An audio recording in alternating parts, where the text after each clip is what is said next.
প্রাণের অধিক বেশি যার দাম রাহমাতাল লিল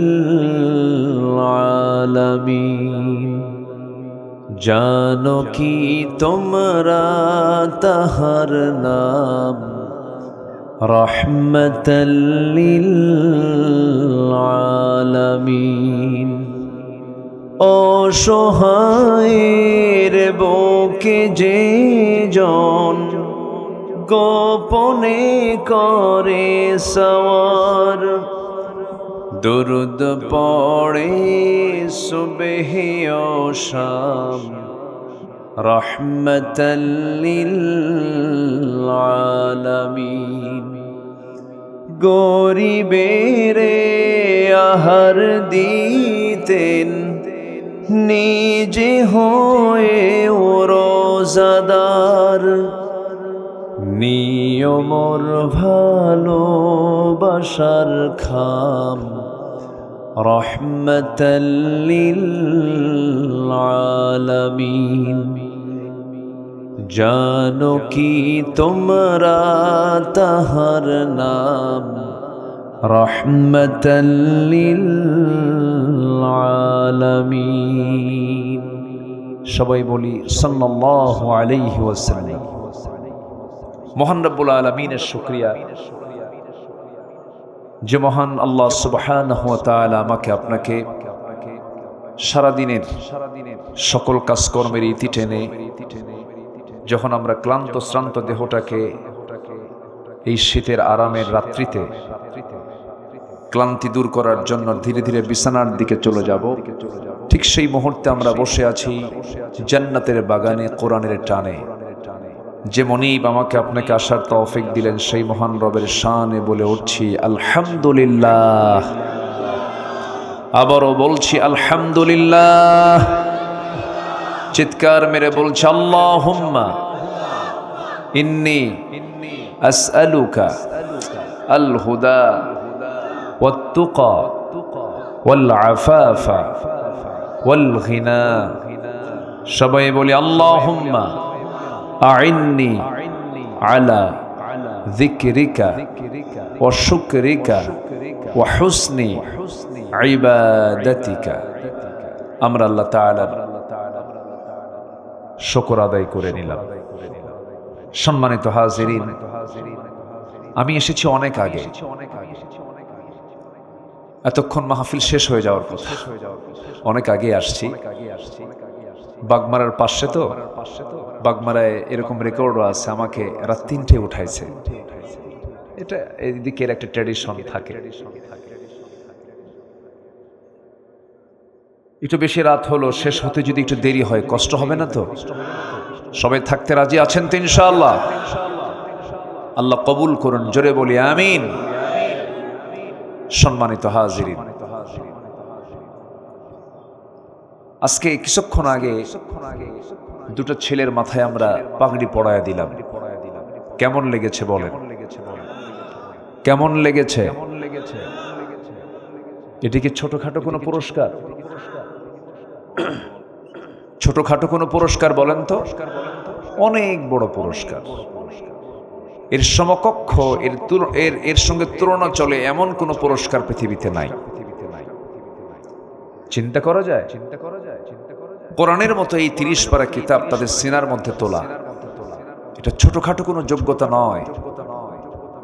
কিন্তু আমার দেশে একটা ক্রিকেটার, একটা ফুটবলার অথবা বিভিন্ন দুনিয়াবি ক্যারিয়ার অর্জন করলে তাদের পেছনে সরকার কোটি কোটি টাকা এক্সপেন্ড করলেও আমার দেশের হাফেজদের পিছনে সেই জাতীয় কোনো প্ল্যান, চিন্তা ৫৪ বছর দেখি নাই। দুঃখ।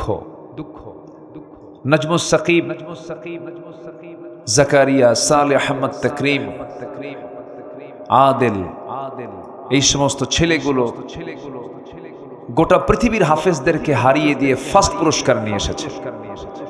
সব আমার দেশের। আমার দেশ বহু সম্ভাবনাময়, কিন্তু ভালো কাজের মূল্যায়ন আমার দেশে একটু কম হয়। আসতে বলেন কেন? আসতে বলেন কেন? ভালো কাজের মূল্যায়ন খুব কম হয়। সম্মানিত ভাইয়েরা, আমরা ভালোর সঙ্গে থাকবো, জোরে বলি ইনশাআল্লাহ। ভালো মানুষ বেশি না কম? বেশি। ভালো মানুষ বেশি না কম? মন্দ মানুষ বেশি। জান্নাতে বেশি মানুষ যাবে না কম মানুষ যাবে? বলেন, কম মানুষ। আর বেশি মানুষ কোথায় যাবে? জাহান্নামে যাবে। এই জন্য সাইয়েদেনা ওমর ফারুক রাদিয়াল্লাহু তাআলা আনহু মাঝে মাঝে দোয়া করতেন, আয় রব্বুল আলামিন, তুমি আমাকে অল্প সংখ্যক লোকের কাতারে শামিল করে নিও। তার এই দোয়াটা অনেকেই বুঝতে পারলেন না। প্রশ্ন করা হলো, আমিরুল মুমিনিন, আপনি এমন দোয়া করছেন কেন? আমরা বুঝতে পারছি না। তিনি বলছেন, কালিলাম মা তাশকুরুন, কালিলাম মা তাযাক্কারুন। অল্প সংখ্যক লোকই মহান রবের শুকর আদায় করে, অল্প সংখ্যক লোকই আমার রবের জিকির করে। জান্নাতেও কম সংখ্যক লোক যাবে, সেই জন্য আমি আল্লাহর কাছে বলি, আল্লাহ তুমি আমাকে অল্প সংখ্যক লোকের কাতারে শামিল করে নাও। তাহলে আমরা কি বেশি লোকের কাতারে যেতে চাই না অল্প লোকের কাতারে যেতে চাই? অধিকাংশ লোক যেদিকে সেই দিকে যাব, এটা আমার জন্য কোনো সূত্র নয়। আমার সূত্র হলো আমাকে ভালো কাজের সঙ্গে থাকতে হবে, বেশি লোক হোক আর কম লোক হোক, ঠিক কিনা? ভালো কাজে আমাকে সহযোগিতা করতে হবে। আল্লাহ রাব্বুল আলামিন বলেন, তাআওয়ানু আলাল বিররি ওয়াত তাকওয়া ওয়া লা তাআওয়ানু আলাল ইসমি ওয়াল উদওয়ান। ভালো কাজে, পুণ্যের কাজে তোমরা সহযোগিতা করো পরস্পরে, যেটা পাপ সেই কাজে তোমরা সহযোগিতা করতে যেও না। কিন্তু দুঃখজনক হলো সত্য, আমরা যে সমাজে বসবাস করি, আমরা যে রাষ্ট্রের আজকে নাগরিক, এই রাষ্ট্রে, এই সমাজে, এই জনপদে ভালো কাজ বেশি না মন্দ কাজ বেশি? বলেন বলেন, মন্দ কাজ। ভালো কাজ করাটাই কঠিন। আপনি সুদের বিরুদ্ধে কথা বলবেন, আপনি অচল হয়ে যাবেন। আপনি জেনার বিরুদ্ধে কথা বলবেন, আপনি অচল হয়ে যাবেন, আপনাকে কথা বলতে দেবে না। এই যে আমি এখানে বসে আছি, অনেক ব্যক্তির মাথা ব্যথা হয়ে আছে, হয়তোবা অনেকে চিন্তায় আছেন, হুজুর কোন দিক দিয়ে যেন কি কয়, বিভিন্ন পেরেশানি। আগে তো কথা বলতেই দিত না, যখন বসতাম দুই পাশে কিরামুন কাতিবিন বসে রাখত, বসে থেকে বলতো, হুজুর এমন ওয়াজ দিবেন যে ওয়াজে দুনিয়ার কোনো প্রসঙ্গ আসবে না, আকাশ নিয়ে কবেন আর কবর নিয়ে কবেন, দুনিয়া আমরা দেখে নেব, ওরা মদ খাবে আর আমরা দোয়া করে দেব।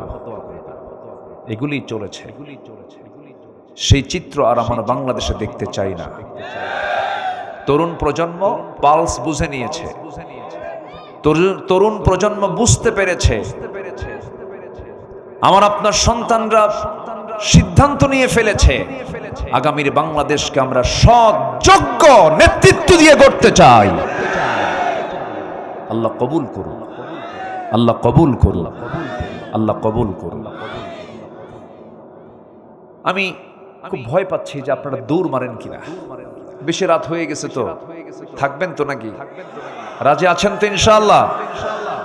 আপনাদের অনুমতি নিচ্ছি, আমি আলোচনার মধ্যে যাব, আমি ঢুকবো না দোয়া করে দেব? কেউ যাবেন না তো আমার থুইয়া? খুব ভালো, বলি আলহামদুলিল্লাহ, জোরে বলি আলহামদুলিল্লাহ। এই গ্রামের একজন ভাই, অলি ভাই না, যিনি আমাকে দাওয়াত দিয়েছেন, অলিউল্লাহ ভাই, ওনার বাড়ি কোথায়?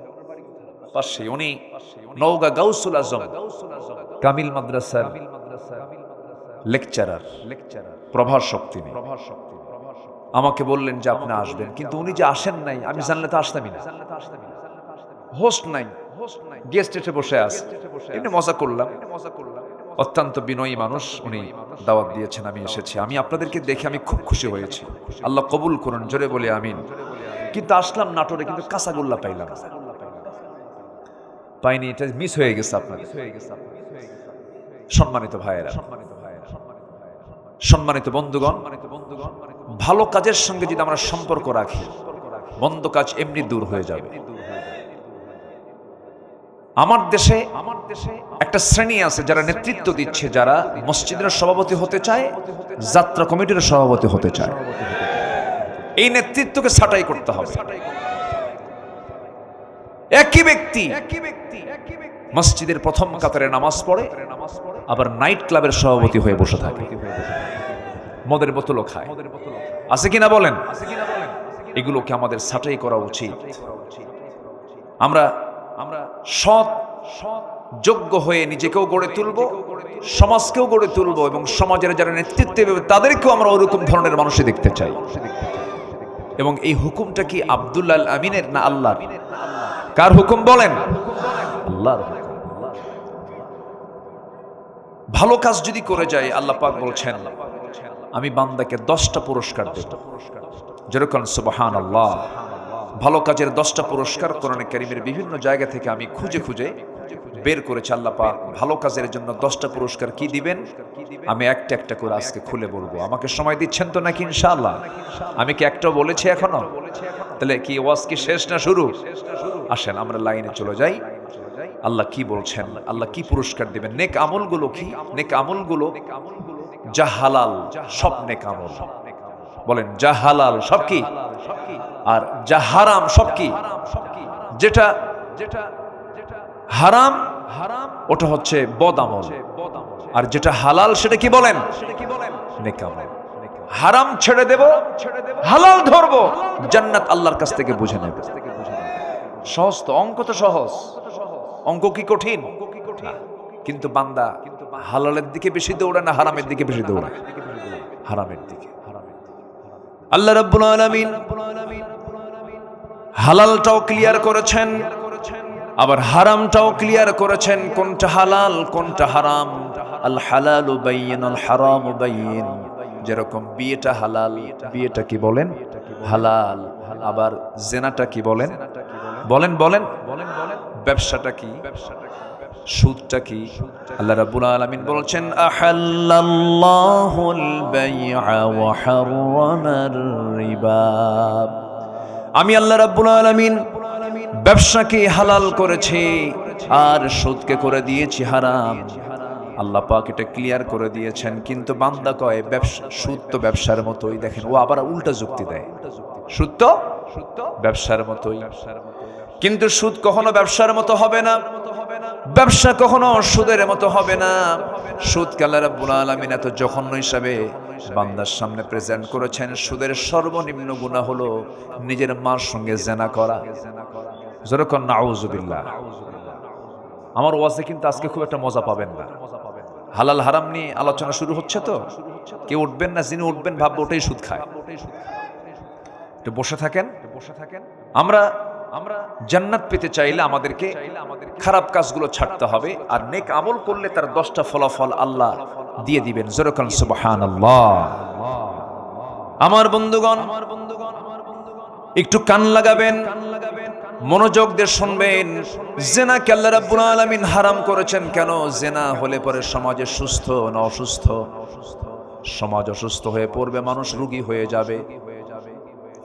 এই যে নতুন নতুন রোগের প্রাদুর্ভাব, কোভিড-19 চলে গেল, গোটা পৃথিবী অচল হয়ে থাকলো, এটার মূল কারণ হলো জিনা। মাঝখানে কোন এক শুক্রবারে ভূমিকম্প হয়ে গেছে সমাজে। জিনা বাড়লে পরে ভূমিকম্প বাড়ে। হয়েছে না? ভূমিকম্প হয়েছে না? কোন বেলা হয়েছে? রাত্রে বেলা না দিনের বেলা? দিনের বেলা। শুক্রবারে জুমার একটু আগ দিয়ে, জুমার একটু আগ দিয়ে হয়েছে। সেদিন ঢাকার যে চিত্র ছিল, ঢাকা নগরীর ধানমন্ডি, বাড়িধারা, গুলশান, ডিউএইচএস অভিজাত এলাকা, কোন হাইরাইজ বিল্ডিং এর কোন ফ্ল্যাটে কোনো মানুষ ছিল না। শুধু কয়েক সেকেন্ড একটা ঢেউ দিয়েছেন, একটা ধাক্কা মেরেছেন। এক ধাক্কায় সব মারছে দৌড়। জুতো পায়ে না খালি পায়ে? আজ থেকে জুতো পায়ে না খালি পায়ে? গায়ে মনে হয় কাপড় চোপড় ছিল, শার্ট প্যান্ট, গেঞ্জি, বড় জোর একটা লুঙ্গি। মারছে দৌড়। সব ভিআইপি রাস্তায় দাঁড়ায় হয়ে গেছে ভিআইপি ফকির। ভিআইপি কি? ফকির। সবচেয়ে দৌড় মারলো কার ভয়ে? আল্লাহর ভয়ে। কি কয় এটা? আল্লাহর ভয়ে, মরার ভয়ে। মরার ভয়ে চলে গেছে। যদি আল্লাহর ভয়ে যদি ঘর থেকে বের হতো 10:30টায় ভূমিকম্পের সময় বের না হয়ে ফজরের সময় মসজিদে ভয়ে চলে যেত। আর মসজিদে যদি আল্লাহর ভয়ে নামতো আল্লাহ পাক সকালবেলা গজব দিতেন না। ভূমিকম্প কখনো রহমত নয়, আল্লাহ পাকের সিগন্যাল এগুলো। আল্লাহ রাব্বুল আলামিন ভূমিকম্প কেন দিয়েছেন, কি জন্য দেন? এই ভূমিকম্প থেকে বাঁচার জন্য আল্লাহ রাব্বুল আলামিন পাহাড় দিয়েছেন। এই পাহাড়গুলো যদি না দিতেন তাহলে ভূমিকম্প হয়ে সমস্ত কিছু চৌচির হয়ে যেত, সবকিছু ওলটপালট হয়ে যেত। আল্লাহ রাব্বুল আলামিন পাহাড়গুলো কেন দিয়েছেন? ওয়ালকা ফিল আরদি রাওয়াসিয়া আন তামিদা বিকুম وأنهارا وسبلا لعلكم تهتدون জোরে বলুন আল্লাহু আকবার। আল্লাহ রাব্বুল আলামিন জমিনে স্থাপন করেছেন শক্তিশালী পর্বতমালা, পাহাড়গুলো দিয়েছেন। এই পাহাড়গুলো আমার দেশে কোন বিভাগে সবচেয়ে বেশি বলেন? চট্টগ্রাম, সেকেন্ড হলো সিলেট, রাজশাহী অঞ্চল সমতল, রংপুর অঞ্চল সমতল, আবার রংপুরের শেষ মাথা যেখানে পঞ্চগড়টা আবার হিমালয়ের পাশে। যদি অন্য দেশ, কিন্তু পঞ্চগড়ের সঙ্গে পৃথিবীর সবচেয়ে বড় পর্বত হিমালয়। এই হিমালয় যত বড়, আল্লাহ রাব্বুল আলামিন আবার সমুদ্রের গভীরতা এত বেশি দিয়েছেন। গোটা হিমালয়কে যদি প্রশান্তের মাঝখানে দেওয়া হয় অনায়াসে হিমালয় ডুবে নিঃশেষ হয়ে যাবে। সুবহানাল্লাহ বলবেন না? এই হিমালয় পাহাড়টা যত বড়, আমার দেশের বান্দরবান, রাঙ্গামাটি, খাগড়াছড়ি, ওইদিকে সিলেট, ত্রিপুরার অঞ্চলগুলো যে পাহাড়গুলো আছে আল্লাহ রাব্বুল আলামিন দিয়েছেন, যে পাহাড়গুলো আমরা দেখতে পাই, যতটুকু দেখতে পাই তার চাইতে 90 গুণ বেশি মহান রাব্বুল আলামিন প্রত্যেকটা পাহাড়ের নিচে তার ফাউন্ডেশন দিয়েছেন। যেরকম সুবহানাল্লাহ। উপরে দেখি 10 ভাগ আর ভিতরে নিচে হলো 90 ভাগ। কেন দিয়েছেন? যেন ভূমিকম্পে যেন আন্দোলিত না হয়, ভূমিকম্পে যেন নড়াচড়া না করে। আল্লাহ রাব্বুল আলামিন এই জন্য এই পাহাড়গুলো দিয়েছেন। এই পাহাড়গুলো দিয়েছেন কে? পাহাড় কেটে সমান করে কে? আল্লাহ। আল্লাহ সমান করে, মানুষ কাটে। মানুষ কেটে সমান করে ফেলতেছে, বিল ঝিল সব মিশায় ফেলতেছে। আল্লাহ রাব্বুল আলামিন বলেন, ظهر الفساد في البر والبحر بما كسبت أيدي الناس। জমিনে যত ফাসাদ আমরা দেখতে পাই, বিপর্যয় দেখতে পাই, সব বান্দার হাতের কামাই। জেনা করবেন, সুদ খাবেন, বাদ্যযন্ত্রের প্রচার প্রসার ঘটাবেন, গজব নাজিল করবেন। চিল্লায় বলেন কে? এই জন্য সমাজ থেকে হারাম কাজগুলো যদি বন্ধ হয়ে যায়, জেনার কাজ যদি বন্ধ হয়ে যায়, আল্লাহ পাক জেনাকে হারাম করলেন, বিয়েকে হালাল করলেন। কেন? জেনা মানে হলো অনিয়ন্ত্রিত, আর বিয়ে হলো নিয়ন্ত্রিত। জেনা মানে হলো সমস্ত রোগ, সমস্ত অসুখ সৃষ্টি হওয়া, আর বিয়েটা হলো রহমত। যেরকম সুবহানাল্লাহ। আমার দেশে এখন জেনা বেশি না বিয়ে বেশি? বলেন না, একটু বলেন, বলেন। জেনা বেশি। বেশ্যাবৃত্তির লাইসেন্স পাওয়া যায়, চিন্তা করা যায়। 54 বছরে কি আইন পাশ হয়েছে? সুদের আইন পাশ হয়েছে। কি আইন পাশ হয়েছে? মদের আইন পাশ হয়েছে। কি আইন পাশ হয়েছে? বেশ্যাবৃত্তির আইন পাশ হয়েছে। অপ্রিয় হলেও সত্য কথাগুলো আজকে বলতে হবে আমাকে। রাগ করতেছেন নাকি আপনারা? আমরা আর এগুলো আইন দেখতে চাই না। আমরা দেখতে চাই নামাজের আইন পাশ হলো কিনা। আমরা দেখতে চাই আগামীর সরকারকে নামাজের সরকার। রাগ করতেছেন নাকি আপনারা? এই চিত্র দেখলে কেমন হবে বলেন তো? কেমন হবে? কেমন হবে? ভালো হবে। আল্লাহকে বলেন, আল্লাহ তুমি বলে দাও তো, যদি সমাজে নামাজ চালু হয়, যাকাত চালু হয়, তাহলে কি হবে? কোরআন বলে দিচ্ছে, ওয়ালাউ আন্না আহলাল কুরা আমানু ওয়াত্তাকাউ লাফাতাহনা আলাইহিম বারাকাতিম মিনাস সামাই ওয়াল আরদ। জোরে বলুন আল্লাহু আকবার। নামাজ যদি চালু হয়ে যায়, যাকাত যদি চালু হয়ে যায়, আমি আল্লাহ ঘোষণা দিলাম আসমানের সমস্ত রহমত বরকতের দরজা আমি তার জন্য খুলে দেব, সেই জনপদে খুলে দেব। যেরকম সুবহানাল্লাহ। কার কথা? আসতে বলবেন না, কার কথা? আল্লাহর কথা। আমার বন্ধুগণ, নেক আমল হচ্ছে সবচেয়ে আমার বড় টার্গেট। জীবনে যেন গুনার পরিমাণটা বেশি না হয়, পরিকল্পিত যেন কোনো গুনাহ না হয়। গুনাহ হবে, গুনাহ হবে না কেন? আমি মানুষ না? মানুষের গুনাহ আছে না নাই? গুনাহ নাই কার? ফেরেশতার। বলেন গুনাহ নাই কার? আমরা কি ফেরেশতা না মানুষ? বলেন ফেরেশতা না মানুষ? কিন্তু দাম কিন্তু মানুষের বেশি। দাম মানুষের বেশি।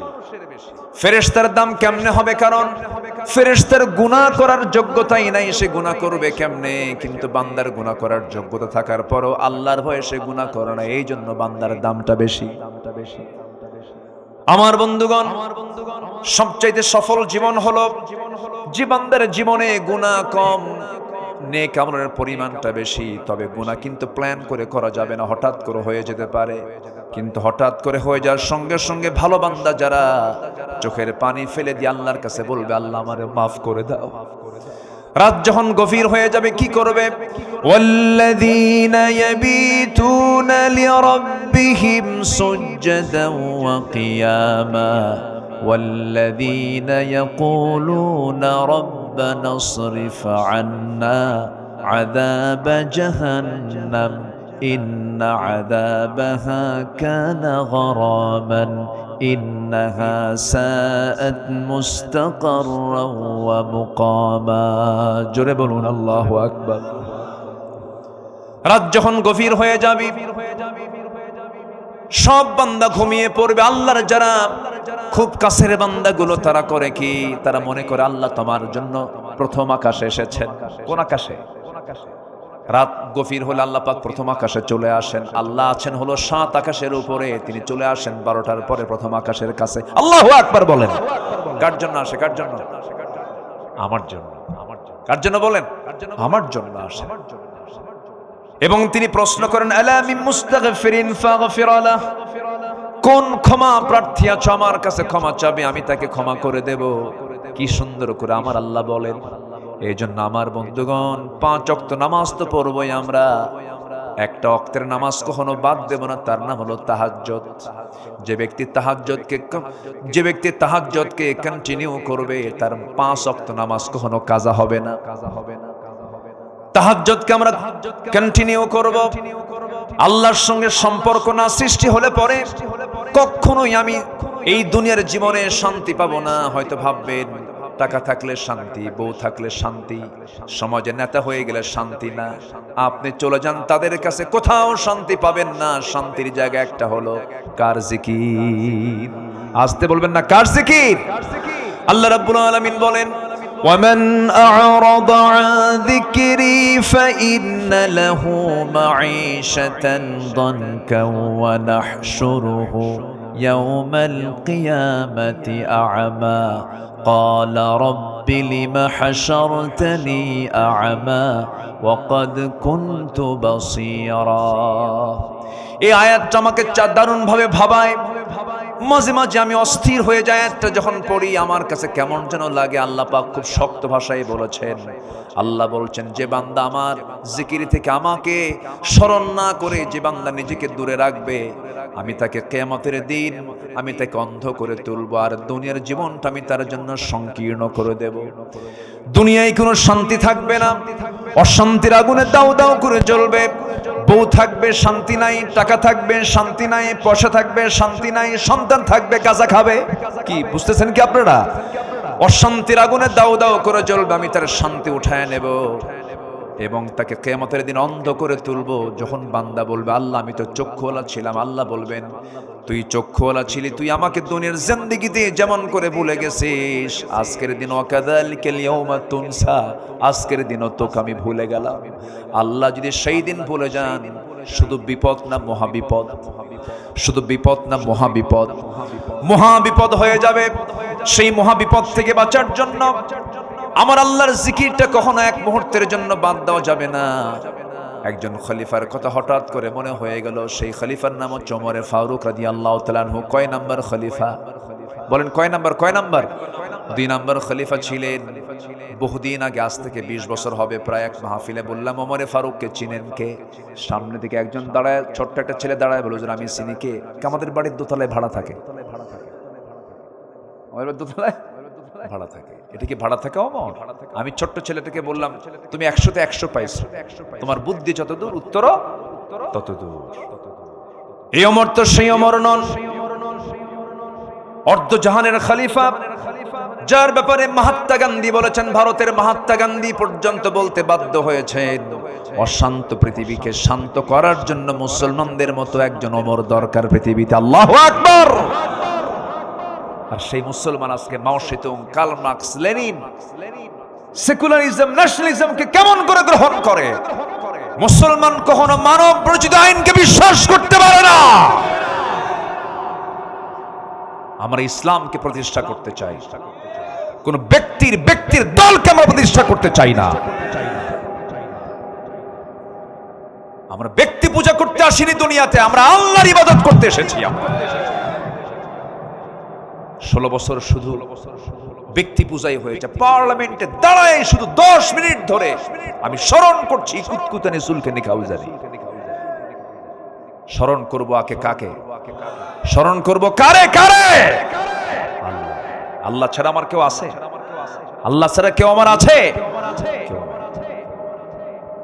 পৃথিবীর সব স্মরণ মাইনাস হয়ে যাবে। ছেলে আমার আপন না, মেয়ে আমার আপন না, বাপ মা ভাই বোন যা কিছু দেখছি সব এগুলো প্রতারণা। একদিন মরে যাব, সব আমাকে ভুলে যাবে, আমিও সবাইকে ভুলে যাব। পৃথিবীর সব কিছু ভুল, পৃথিবীর সব কিছু মুছে যাবে, কিন্তু যিনি আমাকে কখনো ভুলবেন না, ভুলতে পারেন না, তিনি কখনো আমাকে ছাড়বেনও না, তিনি আমার। চিল্লায় বলুন কে? আমাকে বেশি সবচেয়ে ভালোবাসেন কে? চোখ চালায় দেন কে? কান চালান কে? মুখ চালান কে? হাতটা চালান কে? পাটা চালান কে? এই বডির মধ্যে যে রক্তগুলো আছে, রক্তগুলো সুন্দর করে ছাকায় দেন কিডনি দিয়া, তিনি আমার কে? মালয়েশিয়া সফর ছিল, এক বন্ধু আমার, নাম মমিন নাম। সালাম দিলাম, বন্ধু কেমন আছো? হাতটা ধরি, দেখি কবজির এখানে একটা মেশিন লাগানো। বললাম, বন্ধু এটাকে মেশিন এখানে কেমন যেন করে, কি হয়েছে? সে কেঁদে ফেললো। কেঁদে ফেলে বলছে, শত শত কোটি টাকার মালিক আল্লাহ পাক আমাকে বানিয়েছেন, কিন্তু 2টা কিডনি আমার নাই।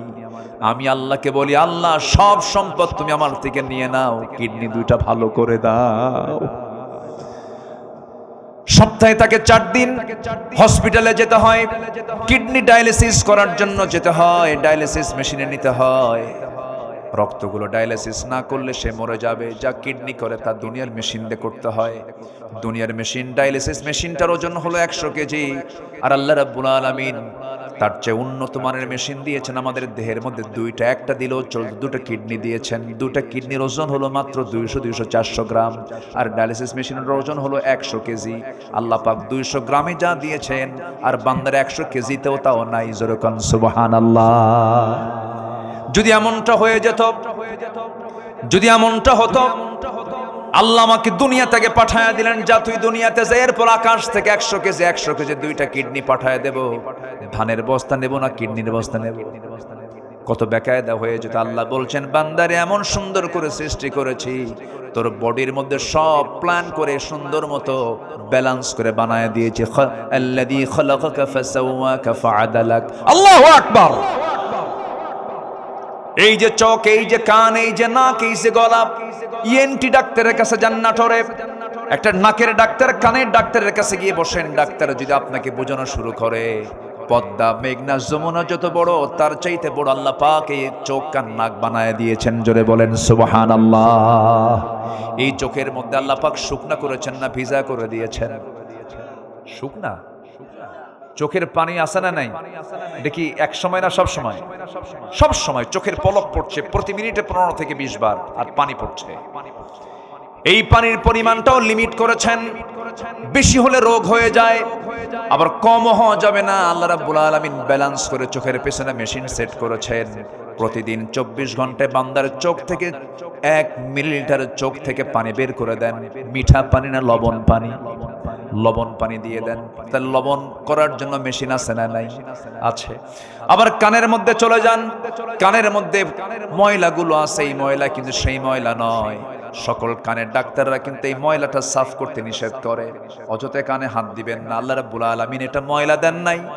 এই জিনিসটা দেওয়ার কারণ হলো কানের ভিতরে রাতের বেলা আপনি ঘুমাতে গেছেন, যদি কোনো হঠাৎ করে কোনো পিঁপড়া পোকামাকড় যদি ঢুকতে নেয়, কানের ময়লাকে আল্লাহ রাব্বুল আলামিন তিক্ত করে দিয়েছেন। চোখের পানিকে লবণ করেছেন, কানের ময়লাকে তিক্ত করে দিয়েছেন। যদি তিতা না হয়ে যদি মিষ্টি হতো, ঘুম পারতেন আমরা, আপনার পিঁপড়া যেত কানে, পিঁপড়া যেত, কান সাফ করবেন না, ঘুম পারবেন। যদি কোনো পিঁপড়া হঠাৎ করে যদি ভুল করে ঢুকেও যায়, সঙ্গে সঙ্গে যখন দেখে খাবারটা তিতা, না কাম হবে না, বেলাইন চলে আসি, ব্যাক করে। সুবহানাল্লাহ বলবেন না? কানকে সিকিউর করলেন, চোখকে নিরাপত্তা দিয়ে দিলেন, চোখকে হেফাজত করলেন, ভাইরাস থেকে বাঁচার জন্য লবণ দিয়ে দিলেন। ভাইরাস যেখানে লবণ থাকে সেখানে কোনো ভাইরাস থাকে না, কোনো জীবাণু সেখানে বসবাস করতে পারে না। চোখটা সেফ, কানটা সেফ। এবার আপনি আসেন জিহবার কাছে। জিহবাটা আল্লাহ রাব্বুল আলামিন জোয়ারের মধ্যে রেখে দিয়েছেন। জোয়ার না ভাটা? জোয়ারে রেখে দিয়েছেন। আপনার সামনে যদি একটা তেঁতুল সামনে রেডি করা হয়, লাফ মেরে বের হয় ভিতর থেকে, একদম মানে কি লালা কেমনে, কেমন করে যায়, কেমন করে চট মেরে চলে যায়, দেখেন এই যে সুন্দর করে চলে যায়। তাহলে এটা কি জোয়ার আল্লাহ পাক দিয়েছেন। দেখেন হয়তো এখন তেঁতুলের কথা কইছি, হয়তো অনেকের বের হওয়া শুরু হয়ে গেছে। কিভাবে আল্লাহ পাক মেশিনগুলোকে সেট করেছেন। তাহলে কানেরটা তিতা, চোখেরটা কি বলে লবণ, আর জিহ্বারটা হলো স্বাদহীন, কোনো স্বাদ নাই। যদি মিষ্টি হতো তাহলে মিষ্টির স্বাদ পেতাম না, যদি টক হতো টকের স্বাদ পেতাম না, যদি এটা ঝাল হতো ঝালের স্বাদ পেতাম না। আল্লাহ পাক এটাকে নিউট্রাল করে স্বাধীন করেছেন। যে খাবারই দেয় ব্রেনে গিয়ে সিগন্যাল দেয় পশু হত্যা। কেউ তো সুবহানাল্লাহ বললেন? এই যে হাজার প্রকারের স্বাদ আল্লাহ রাব্বুল আলামিন জিহ্বার ভিতরে দিলেন। আল্লাহ বলছেন আলাম নাজআল লাহু আইনাইনি ওয়া লিসানাহু ওয়া শাফাতাইনি ওয়া হাদাইনাহুন নাজদাইন। জোরে বলুন আল্লাহু আকবার। বান্দারে এত কিছু তোরে দিয়ে দিলাম, বান্দা আমার জিকির করবি না কেন? ওমরে ফারুকের কথা মনে হলো, তিনি দুনিয়া থেকে বিদায় নিচ্ছেন। জিকির কাকে বলে একটু বোঝানোর জন্য আমি তার প্রসঙ্গ নিয়ে আসলাম। সারা জীবন তিনি দোয়া করেছেন, আয় রাব্বুল আলামিন আল্লাহুম্মা রযুকনি শাহাদাতান ফি সাবিলিক ওয়াজআল মাউতি ফি বালাদি রাসূলিক। তিনি সারা জীবন দোয়া করেছেন, আল্লাহ তুমি আমাকে শহীদের দরজা দান করো, আর নবীর শহরে তুমি আমার মৃত্যুটা দিয়ে দিও। এই দোয়া তিনি প্রায় করতেন। আল্লাহ রাব্বুল আলামিন তার দোয়াটা কবুল করলেন। যদিও মদিনার প্রেক্ষাপটে সেই সময় মদিনায় কোনো যুদ্ধ হওয়ার সম্ভাবনা ছিল না, কারণ বদর হয়ে গেছে, উহুদ হয়ে গেছে, খন্দক হয়ে গেছে, বড় বড় যুদ্ধ হয়ে গেছে, তিহামা অঞ্চল দখল হয়ে গেছে। এখন যুদ্ধ হলে দেশ বিজয়ে যুদ্ধ হবে, কিন্তু মদিনার আশেপাশে কোনো যুদ্ধ লাগবে না। কিন্তু তিনি দোয়া করতেন, আল্লাহ তুমি আমাকে মদিনায় মৃত্যু দিও, শহীদে মওত দান করো। আল্লাহ পাক তার এই দোয়াটাই কবুল করলেন। তিনি করলেন কি, কোন এক ফজরে তিনি নামাজ পড়তে গেলেন। ওমরে ফারুক নামাজ পড়তেন না পড়াতেন? বলেন, পড়তেন না পড়াতেন? তিনি দেশের নাগরিক ছিলেন না শাসক ছিলেন? তিনি একজন শাসক, আবার তিনি আবার মসজিদের ইমাম। তাহলে মসজিদের ইমাম হবে দুইজন না একজন? বলেন, দুইজন না একজন? যিনি শাসক হবেন তিনি ইমাম হবেন। আমরা সামনের শাসককে আমরা ইমামওয়ালা শাসক দেখতে চাই, ঠিক কি না? এই এক বাক্যের মধ্যে বহু সিগন্যাল আছে। আমার কথা কি বোঝা গেল? বোঝা গেল? বোঝা গেল? বিগত সময় দেখেছি কি বক্তব্য। আগামীকাল ঈদুল আজহার জানাজা নামাজ,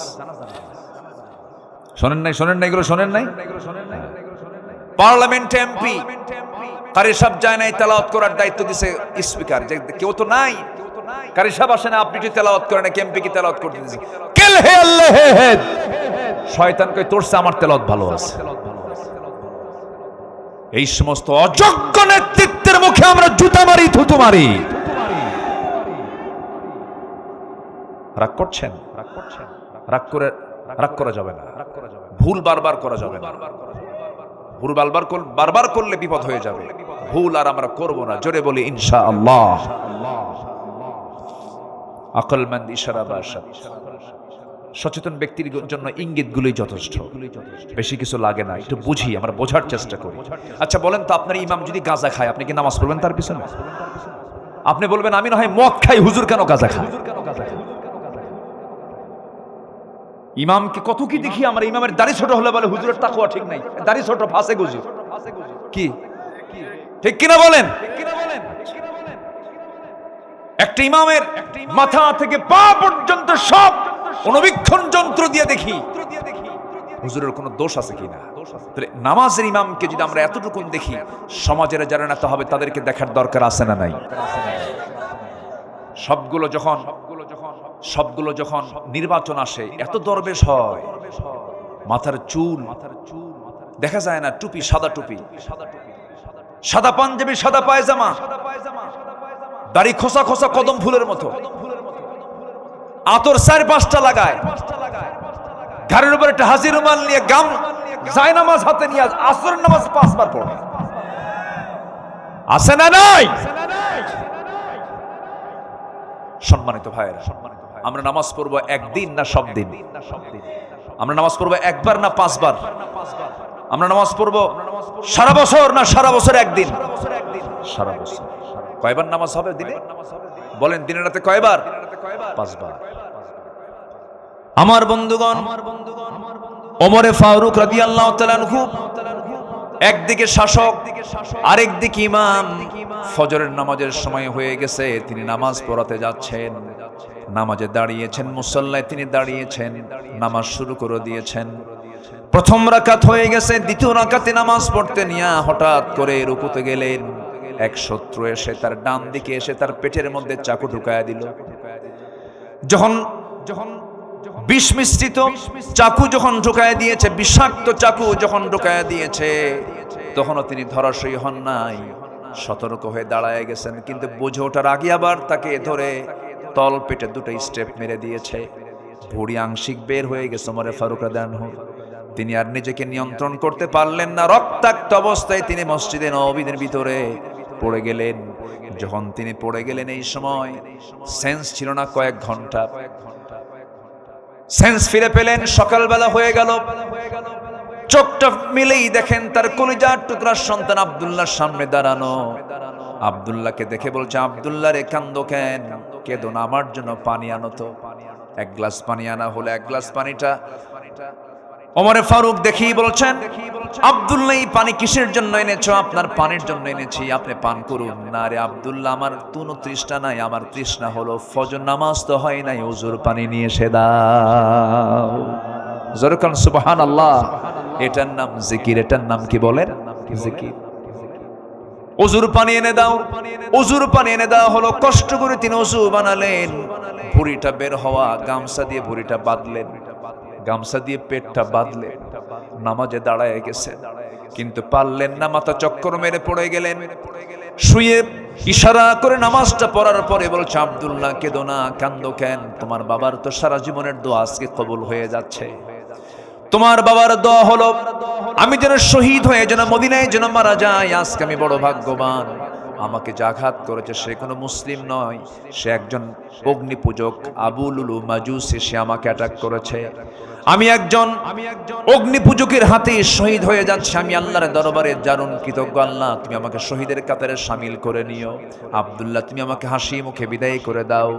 এই কথা বলেই বলছেন, আব্দুল্লাহ কেন্দ্র না, কাব্বা আপনার জন্য ডাক্তার নিয়ে আসছি। ডাক্তার সামনে বসে গেলেন। ডাক্তার বসেই বলতেছে, আমিরুল মুমিনিন, আপনার জন্য আমি 1 গ্লাস দুধ এনেছি, আপনি পান করুন।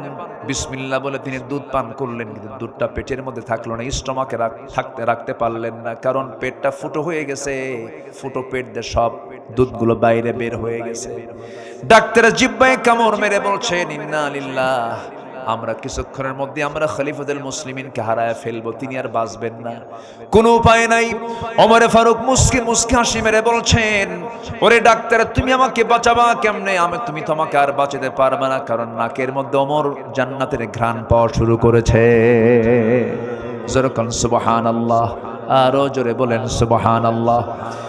সাইয়েদনা ওমর ফারুক রাদিয়াল্লাহু তাআলা আনহু এরপরে বলছেন, আব্দুল্লাহ, আমার জীবনে একটা বড় শখ, 2 বছর আগে আমার হাতে আমার ভাই বকরকে নবীর কবরের পাশে তাকে শোয়া দিলাম। তার কত বড় ভাগ্য, সৌভাগ্য, আমার নবীর পাশে সে ঘুমাচ্ছে। আমার বড় শখ, আমি নবীর পাশে ঘুমাবো, কিন্তু জায়গা তো আমার নাই। জায়গার মালিক হচ্ছেন আম্মা জান আয়েশা সিদ্দিকা রাদিয়াল্লাহু তাআলা আনহা। তিনি যদি আমাকে না দেন আমি কেমন করে যাব, কেমন করে সেখানে ঘুমাবো? আব্দুল্লাহ, একটু যাও তো, আমি রক্তাক্ত অবস্থায় পড়ে আছি, আমি যেতে পারছি না, তুমি একটু গিয়ে বলো আমার আব্বারই অবস্থা, আপনার কাছে এই প্রস্তাব দিয়ে আমাকে পাঠিয়েছে। তার কলেজার টুকরা আব্দুল্লাহ গিয়ে যখন এই জাতীয় প্রস্তাব যখন দিয়ে ফেললেন, মা আম্মা জান আয়েশা চোখের পানিতে সয়লাব হয়ে গেছেন, কাঁদতে কাঁদতে বেকরার হয়ে গেছেন। আহারে, অর্ধ জাহানের শাসনকর্তা ওমরে ফারুকের মতো মানুষ আমার কাছে সামান্য একটা জায়গার জন্য আবদার করতেছে, আমার কবরের জায়গাটা আমি বিশ্বজাহানের খলিফা ওমরে ফারুকরে দান করে দিলাম। আমার বন্ধুগণ, এই ছোট্ট ইতিহাস থেকে আমি যে বিষয়টা বোঝাতে চাচ্ছিলাম, যত কিছুই হোক না কেন সবাইকে ভুলবো, কিন্তু ভুলবো না যাকে তিনি আমার। চিল্লায় বলুন কে? কাকে ভোলা যাবে না? সবচেয়ে শ্রেষ্ঠ সৎ আমল, নেক আমল হলো এই নেক আমলটা। আল্লাহকে যদি জিকির করি, আল্লাহকে যদি স্মরণ করি, আল্লাহর আইন কানুন যদি মেনে চলি, আমার দ্বারা কখনো খারাপ কাজ হতে পারে না, আমার দ্বারা কোনো অন্যায় কাজ হতে পারে না। কারণ আমার জীবনের সবচাইতে বড় রাজসাক্ষী যিনি, তিনি আমার কে? আমার অন্তরের খবরটাও রাখেন কে? আল্লাহ তাআলা। কোরআনের আলোকে এই নেক আমলের 10টা শ্রেষ্ঠ ফলাফল একটাও এ পর্যন্ত বলি নাই। নাম্বার 1 একটু শিখে নেই। আল্লাহ রাব্বুল আলামিন বলছেন, যারা সৎকর্ম করে দুনিয়া থেকে বিদায় নেবে তাদের 1 নম্বর ফলাফল হলো আল্লাহ তাদেরকে ভালোবাসবেন। যেরকম সুবহানাল্লাহ। তাহলে আল্লাহর ভালোবাসা পাওয়ার জন্য কোন আমল লাগবে বলেন? বা বলেন, সৎ আমল না বদ আমল? বনের সম্পত্তি মেরে খাওয়া ভালো কাজ? এই এলাকায় কি বনের সম্পত্তি মেরে খায়? হ্যাঁ, খুব কম। খুব কম নাকি না খুব বেশি? খাওয়ার পরিমাণ কম না বেশি বলেন? খুব বেশি। গ্রামের মাতব্বরও দুষ্ট কম না, বুঝলেন? মাতব্বরদের আগে কানে কানে বলে আসে, শোনেন বিচারটা এটা করে দিবেন। ঘুষও খায়। এ আছে না নাই? পার্থিব স্বার্থকে প্রাধান্য দিতে গিয়ে আপনি বনের সম্পত্তি, বন যা পেত তার ব্যবস্থা না করে আপনি মিথ্যা একটা ফায়সালা দিয়া বনকে মাহরুম করলেন। আপনি বিচারক হয়ে আপনাকে জাহান্নামে যেতে হবে। ভাইগুলো চালাক। বনের সম্পত্তির উপরে লাগানো ধান, সেই ধান বিক্রি করে উমরায় যায়। কই যায়? উমরায় যায়। উমরায় যায় আজওয়া খেজুর কেনে, জমজম পানি সবকিছু নিয়ে বোনের জন্য আবার 1 ভরি স্বর্ণের চেন দিয়া 2 ভরি স্বর্ণের চেন নিয়ে চলে আসে। ভাবে যে একটু বোনকে দেই, বোন পাবে 1 কোটি টাকার জায়গা, আর বোনের জন্য কিনছে একটা চেন আর আজওয়া খেজুর আর জমজম পানি আনছে। জমজম পানি এনে, আজওয়া খেজুর এনে বাড়িতে ঢোকার সঙ্গে সঙ্গে বোনকে ফোন দিয়ে বলে, বোন কোথায় আছো? তাড়াতাড়ি আসো, আমি তোমার জন্য, আমি তোমাকে দেখার জন্য ব্যাকুল, তাড়াতাড়ি আসো। বোনকে ডেকে আনে,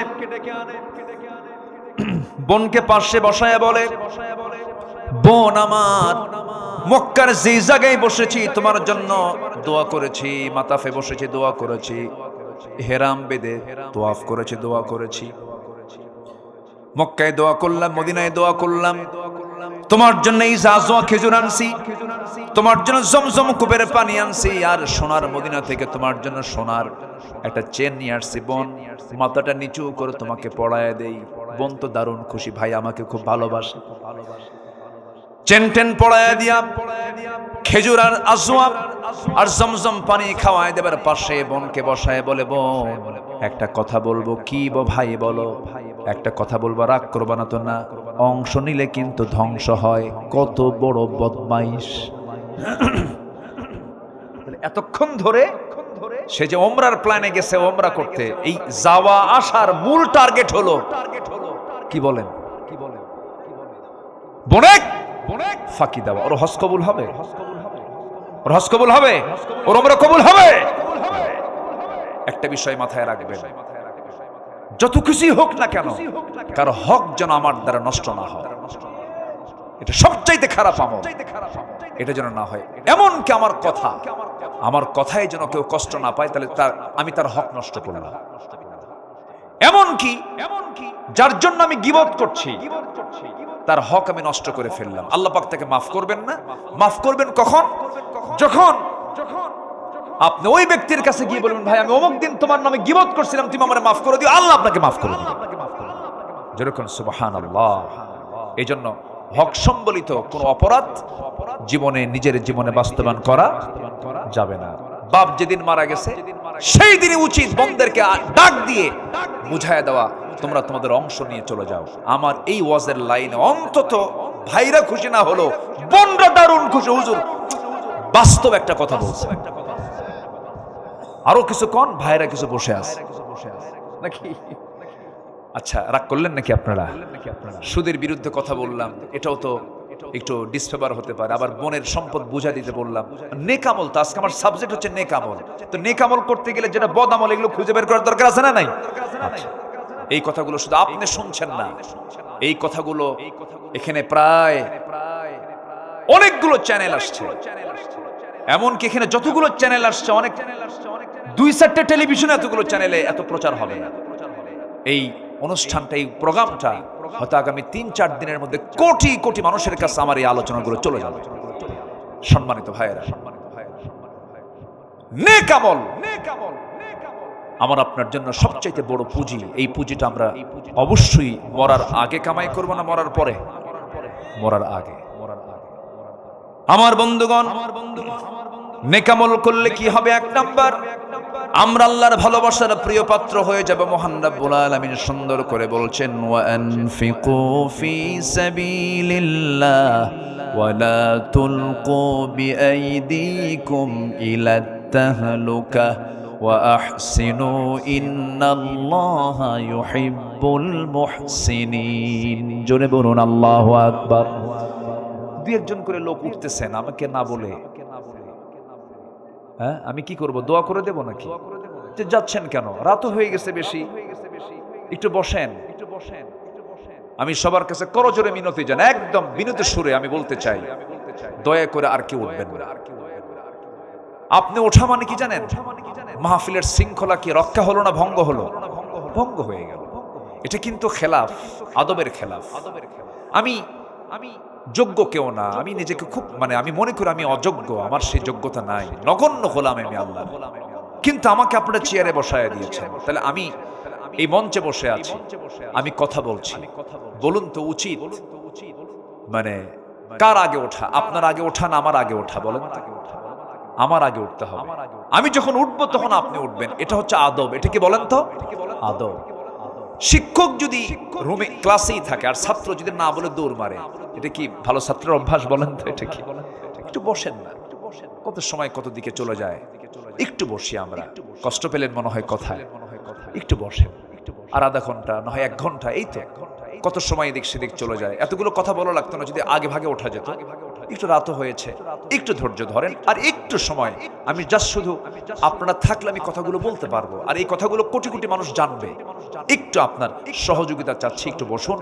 পড়ন একদম অনেক গভীর রাত হয়ে গেছে, আপনাদের কষ্ট হচ্ছে আমি জানি, একটু আমাকে সময় দেন প্লিজ।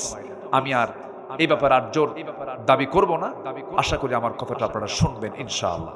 তাহলে আল্লাহ পাক বলছেন, তুমি যদি ভালো আমল করো আমি তোমাকে ভালোবেসে জান্নাতটা বুঝাইয়া দেব। যেরকম সুবহানাল্লাহ। আল্লাহ যদি কাউকে ভালোবাসেন তার কি আর ভালোবাসার দরকার আছে কারো? বলেন, কারো দরকার আছে? দুনিয়ার সব ভালোবাসা আপনাকে দেয়, কিন্তু আল্লাহ আপনাকে ভালোবাসেন না, আপনি মাহরুম, আপনি পরাজিত। আমার বন্ধুগণ, নাম্বার 1 চলে গেল। নাম্বার 2 হলো নেক আমল করলে পরে অফুরন্ত নিয়ামতে পরিপূর্ণ জান্নাত আল্লাহ পাক আমাকে আপনাকে দিবেন। ওয়াবাশশিরিল লাযীনা আমানু ওয়া আমিলুস সালিহাতি আন্না লাহুম জান্নাতিন তাজরি মিন তাহতিহাল আনহার। জোরে বলুন আল্লাহু আকবার। আল্লাহ রাব্বুল আলামিন যেখানে জান্নাতের বর্ণনা করেছেন, সেখানেই জান্নাতের নহরের কথা বলেছেন। জান্নাতের মধ্যে 4টা ঝর্ণা থাকবে। কয়টা ঝর্ণা বলেন? 4টা ঝর্ণা। মধুর ঝর্ণা, মধুর ঝর্ণা থাকবে, দুধের ঝর্ণা থাকবে, শরাবের ঝর্ণা থাকবে, পানির ঝর্ণা থাকবে। কিন্তু দুনিয়ার পানি পান করলে পরে মানুষ মরে যায়। দুনিয়ার পানি, দুনিয়ার শরাব, দুনিয়ার মধু, দুনিয়ার দুধ পান করলে পরে মানুষ দিনে দিনে বুড়া হয়ে যায়। কিন্তু জান্নাতের যদি মধু, জান্নাতের যদি পানি, জান্নাতের যদি দুধ যদি কোনো বান্দা একবার পান করে, সে কোনোদিন আর জীবনে কোনোদিন মরবেও না, বুড়াও হবে না। জোরে কোন সুবহানাল্লাহ। কি খাবার আল্লাহ পাক রেখে দিয়েছেন। সবাই কি খাবেন না এগুলো? পান করবেন না? নামাজ না পড়া? বলেন বলেন, নামাজ না পড়ে? নামাজ পড়ে। হ্যাঁ, দুঃখ লাগে জানেন। আচ্ছা বলুন তো, ব্রহ্মপুরের মসজিদে, আমি ব্রহ্মপুরকে আগে ধরি, ব্রহ্মপুরের মসজিদে কোন ওয়াক্তে সবচেয়ে মুসল্লি কম পাওয়া যায়? বলেন, আপনারা বলেন একটু। ফজরে। থামেন। ফজরে সবচেয়ে কম। বাড়িতে মানুষ বেশি থাকে, বেশিরভাগ মানুষ থাকে কোন সময় বাড়িতে বলেন? ওই ফজরে। কি করে? মেরাজে যায়, মেরাজে যায়, ঘুমায়। দুঃখ, এটা কষ্ট। কিন্তু আমি কিন্তু খুব দিলে ধাক্কা দিলাম। আমি আর কিভাবে বুঝাবো বলেন? দিলে ধাক্কা দিলাম। 64,000 গ্রামের দিকে তাকান আপনি। পাতিলের ভাত সিদ্ধ হয়েছে কিনা, চাউল সিদ্ধ হয়েছে কিনা গোটা পাতিল চেক করতে হয় না একটা চেক করলে হয়ে যায়? একটা চিপলি পাতিলের ভাতের চিত্র বোঝা যায়। ঠিক একটা গ্রামকে চিপলেই গোটা দেশের চিত্র ভেসে ওঠে। গোটা মসজিদ, গোটা দেশের মসজিদগুলো ফজরের সময় কান্দে কান্দে। মুসল্লি নাই। কি ঠিক কিনা? মুসল্লি নাই। 5 জন বুড়া যায়। কয়জন? 5 জন বুড়া যায়। যখন বুড়া চাচাকে বলা হয়, চাচা আপনি মসজিদে আসছেন, আপনি তো বুড়া মানুষ, মাজুর না আসলে তো হতো।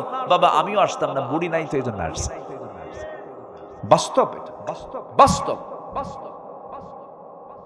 যেদিন ব্রহ্মপুর আপনার গ্রামের ফজরের মসজিদের মুসল্লি, ফজর নামাজের মুসল্লি জোহর, আসর, মাগরিব, এশার চাইতে বেশি হবে, আমি হলফ করে বলে যাচ্ছি, সেই দিন থেকে আপনার গ্রামে কোনো চুরি, জেনা, মদ, নেশা, আকাম কুকাম সব বন্ধ হয়ে যাবে।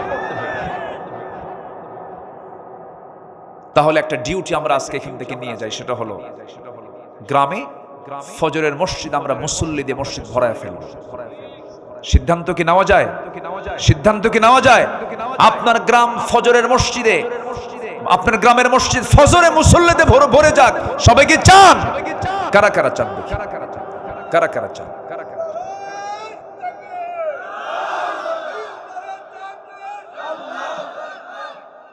আল্লাহ কবুল করুন। জোরে বলি আমিন। আরো জোরে আমিন, আরো জোরে আমিন। ভাইরে, জান্নাতে যাওয়ার তো একটা পজিশনে আসতে হবে। জাহান্নামে যাওয়ার কারণ কি? কোরআনকে প্রশ্ন করুন, কোরআন বলো তো জাহান্নামে যাওয়ার কারণ কি? কোরআন 1 নম্বরই বলছে, ক্বালু লাম নাকু মিনাল মুসাল্লিন, যারা নামাজ পড়ে নাই তারা জাহান্নামে যাবে। এবং সবচাইতে বেশি শাস্তি কাকে দেওয়া হবে কোরআন বলো তো?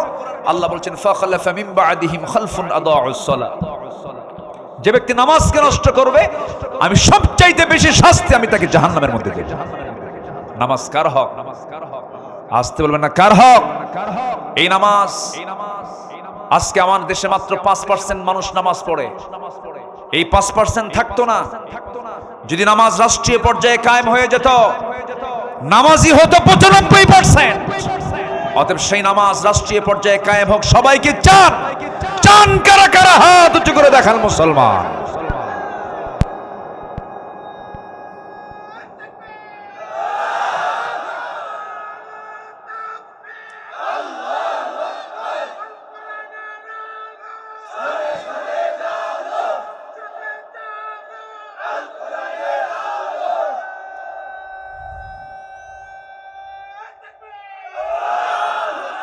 আল্লাহ কবুল করুন। জোরে বলি আমিন।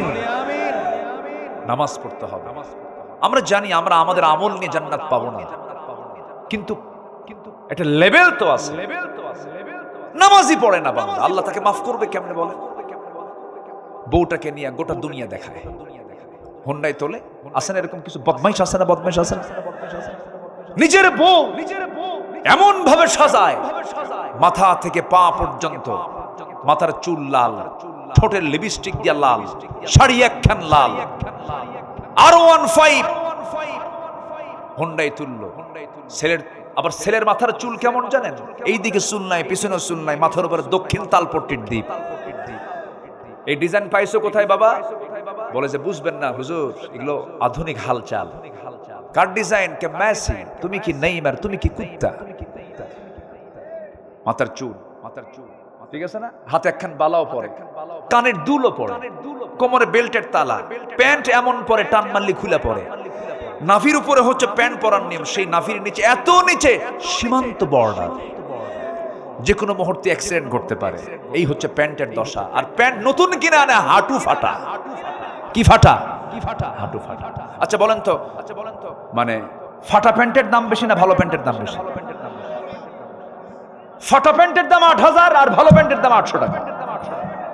কি রুচি, রুচির কি পছন্দ ধরেছে আজকে?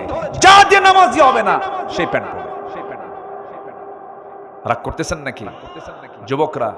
শুধু চরিত্র সুন্দর করো, চোখের পর্দা করো, চোখের পর্দা। মা বোরকা পরে আছেন আপনি, আর সারা রাত ধরে আপনি মোবাইল দেখতেছেন, পর পুরুষকে দেখতেছেন। আপনার ভূমিকা হলো মাথায় টুপি আছে কিন্তু পরনে লুঙ্গি নেই। কি রাগ করতেছেন নাকি আপনারা? বলেন তো, বোরকা আগে দরকার না চোখের পর্দা আগে দরকার? চোখ, চোখ, চোখ, চোখ।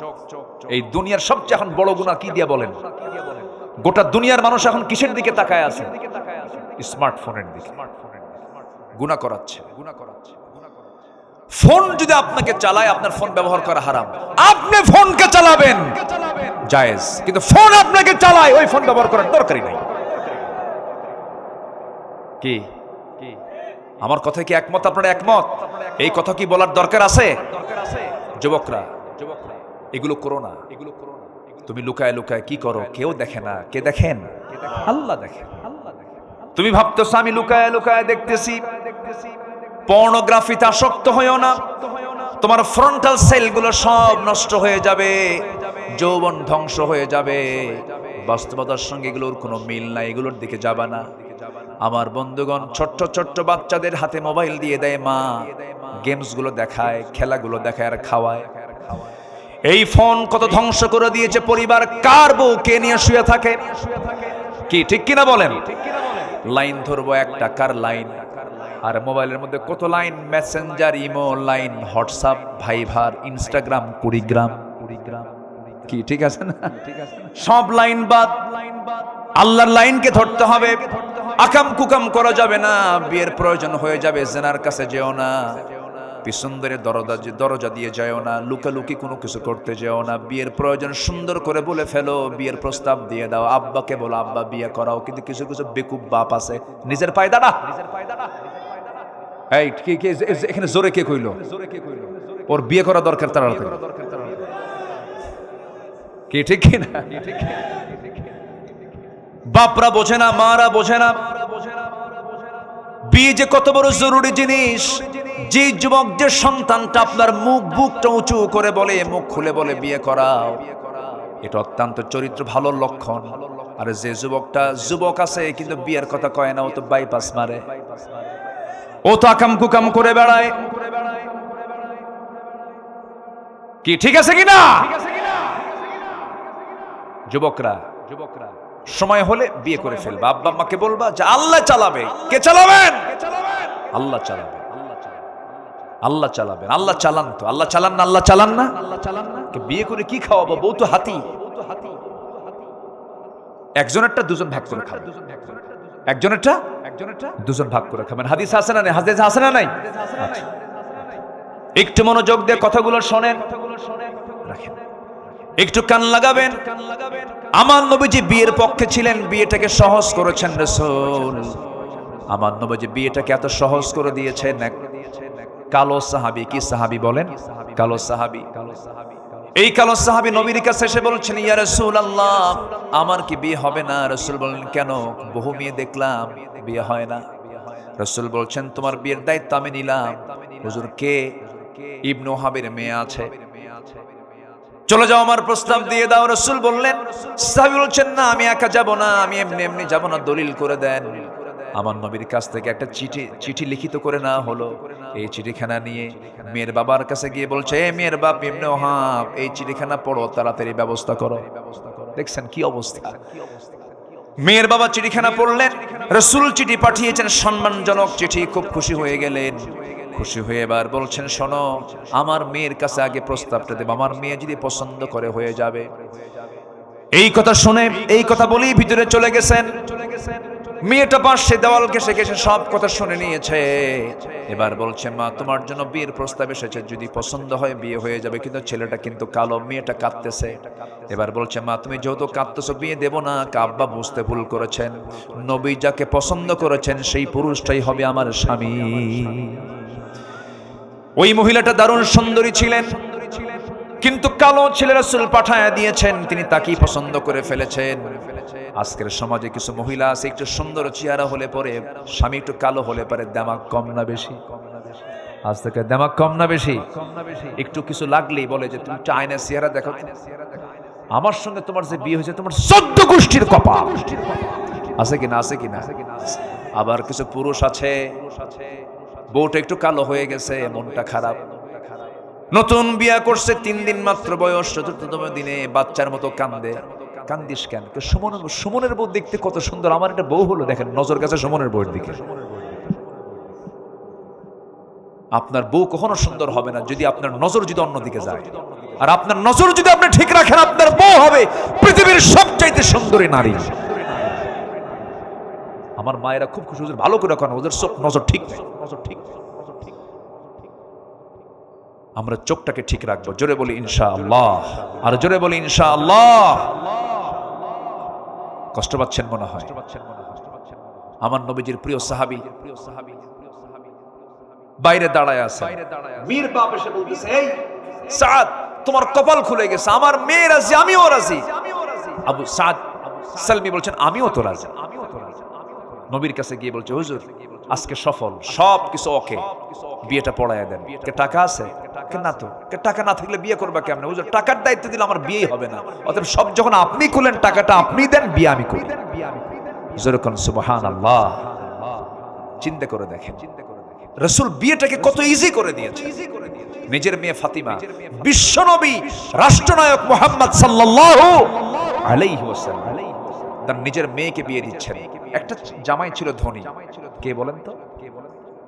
যেটা ধনী জামাই, ওসমান। এটা এমন ধনী, একদিন রাসূলের কাছে এসে বলতেছে, হুজুর আমার আর ভাল লাগে না, কেন? আপনি দোয়া করেন তো আমার সম্পদ যেন কমে যায়। আচ্ছা, কোন ধনী কি এরকম কয়? বলেন তো, দুনিয়ার কোন ধনী এরকম কয়? উনি বলতেছে যে হুজুর আপনি একটু দোয়া করেন আমার সম্পদ যেন কমে। রাসূল বলছেন, কেন? আমি এত হিসাব আর নিতে পারতেছি না। রাসূল বললেন, তুমি খাও কেমনে বলো তো, তোমার খাওয়ার স্টাইলটা বলো তো। সাইয়েদনা ওসমান বললেন, ইয়া রাসূলুল্লাহ, আমার খাওয়ার সিস্টেম হলো, আমি যদি উটের পিঠেও চড়ে থাকি, উটের পিঠটা কিন্তু অনেক উঁচা, সে উটের পিঠে যদি খাইতে বসি, আমি উটের উপর থেকে খাইতে নিয়ে যদি আমার একটা দানাও পড়ে যায়, আমি উটটাকে বসাই, আবার আমি নিজে নেমে সেই দানাটা তুলে ধুয়ে নিয়ে আবার সেটাকে আমি আবার খাই। রাসূল বলছেন, তোমার জন্য দোয়া করে কোনো কাম হবে না, তোমার সম্পদ আরো হবে। সুবহানাল্লাহ। মেয়েকে একটা দিয়েছেন, ধনীর সাথে হয়ে গেছে, সবচেয়ে কাছের মেয়ে, সবচেয়ে অত্যন্ত আদরের দুলালি ফাতিমার জন্য বিয়ের প্রস্তাব আসলো। মদিনার ধনাঢ্য সাহাবীরা প্রস্তাব দিচ্ছেন, রাসূল নট এলাও, হবে না, যাও। সবার প্রস্তাব তিনি আউট করে দিলেন। এবার যার ঘর নাই, বাড়ি নাই, টাকা নাই, পয়সা নাই, নবীর কাছে এসে সামনে আস্তে করে বসে আছেন। রাসূল বলছেন, আলী বসে বসে কি চিন্তা করো, কিছু বলবা নাকি? হুজুর কি বলবো, লজ্জা লাগে। তুমি কি বিয়া করবা নাকি? দিলে করব। যখন সুবহানাল্লাহ, দিলে করব। তোমার কি কিছু আছে নাকি? যা আছে আমার হাতের সাথে। কোথায়? এই যে তরবারি, এই যে ঢাল, আর কিচ্ছু নাই ইয়া রাসূলুল্লাহ। আমার নবীজি বলছেন, তরবারি লাগবে যুদ্ধ করার জন্য, ঢাল ছাড়াও যুদ্ধ হয়, ঢালটা বেঁচে আসো। বিশ্বনবী তার সবচেয়ে কাছের মেয়েকে বিয়ে দিচ্ছেন, ঢাল বিক্রি করার টাকা দিয়ে মোহরনার টাকা নির্ধারণ করবেন। ঢাল বিক্রি করতে গেছেন, ঢাল বিক্রি করতে গিয়ে কোনো কাস্টমার পান নাই, সামনে দাঁড়ায় আছেন সকালবেলা ওসমান রাদিয়াল্লাহু তাআলা আনহু। আলী তুমি কেন আসছো? ঢাল বিক্রি করব কেন? বিয়া কার সাথে? আপনার শালীর সাথে। সুবহানাল্লাহ বলবেন। খুব খুশি হলেন, দাও। ঢালটা নিলেন, টাকাটা দিলেন। কিছুক্ষণ পর কিছু দূর যেতে না যেতেই বলছেন, আলী এইদিকে আসো, যোদ্ধার হাতে কি ঢাল না থাকলে মানায় নাকি? ঢালটা তোমাকে দিলাম আর টাকাও তোমাকে আমি দান করে দিলাম, যাও। চলে গেছেন, নবীর কাছে গিয়ে দাঁড়ায় আছেন, ঢালটা হাতে আছে। রাসূল বলছেন, আলী মনে হয় ঢালটা বিক্রি হয় নাই। হুজুর ঢাল তো বিক্রি হয়েছে। তাহলে ঢাল হাতে কেন? হুজুর আমাকে ঢালটা উপহার দিয়েছে, আবার টাকাও পাইছে, ঢালও পাইছে। কে? ওসমান। লোক আর খুঁজে পাও নাই। যেরকম সুবহানাল্লাহ। বিক্রিটা অন্য কারো কাছে করো, আমি জামাইকে বলতে পারলাম না, তার আগে তুমি ঢোল পিটায় আসলা। আল্লাহু আকবার। রাসূল কত সহজ করে দিয়েছেন। একটা অনড়ম্বরপূর্ণ বিয়ে, কোনো খরচ নাই, কিচ্ছু নাই। আর আজকের সমাজে বিশাল বড় বিয়ে, প্রতিবেশী গরিব দাওয়াত পায় না। আছে না নাই? ওগুলো জানোয়ার, ওগুলো জানোয়ার, ওগুলো। আজকে আমি ভালো কাজ কি এগুলো বুঝাচ্ছি, এই জন্য এগুলো কথাগুলো আসতেছে। আপনি যেদিন মরে যাবেন, ওই ধনী লোক লন্ডন থেকে আসবে না, ওই গরিব প্রতিবেশী আপনার কবর খনন করার জন্য যাবে। গরিবরে দাওয়াত দেয় না, কিছু দিতে পারবে না। বিয়েতে নেবেন কেন? বিয়েতে কিসের উপর ঢোকন নেবেন আপনি? যে বিয়ের টার্গেট থাকে আমি খরচ তুলবো, ওই অলিমা করার দরকার নেই। ঠিক আছে কিনা বলেন? হিসাব করে, খরচ কত উঠবে কত দেখছেন? আছে কিনা? আছে কিনা? আছে কিনা? আছে কিনা? উচিত কি জানেন? বিয়ের অনুষ্ঠান যারা করবে, কার্ডে লেখা উচিত বিশেষ দ্রষ্টব্য। বিয়ের অনুষ্ঠানে আসবেন, অলিমাতে আসবেন, বিশেষ দ্রষ্টব্য, কিচ্ছু বড় নিয়ে আসবেন না, সব অনুষ্ঠান বন্ধ হয়ে যাবে। হ্যাঁ, কার মন খারাপ হবে? ও আচ্ছা আচ্ছা, না না, এটাই বরকত। এটা কি বলেন? এটা কি বলেন? বরকত।